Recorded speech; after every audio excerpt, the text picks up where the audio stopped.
ফাঁদে পড়বে না। ওকা ছেলে তোমাকে বলছে, মেয়ের সাথে গল্প করো না, দেখো তওবা করে উঠো, আস্তাগফিরুল্লাহ ওয়া আতুবু ইলাইহি।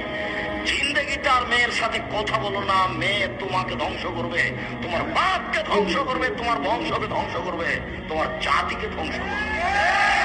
রাসূল সাল্লাল্লাহু আলাইহি সাল্লাম বলছেন,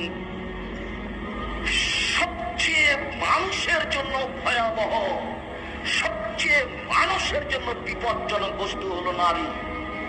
আমি মুহাম্মদ সাল্লাল্লাহু আলাইহি সাল্লাম ছেড়ে যায়নি কোনো বস্তু যেটা পুরুষের জন্য বিপজ্জনক হতে পারে নারীদের চেয়ে। দেখো তুমি কিভাবে ভাষা উল্টিয়ে দিল হাতে হাতে।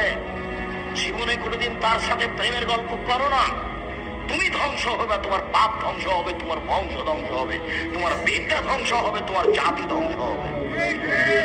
তুমি হিসাব করে চলিও, তুমি চিনতে পারোনি।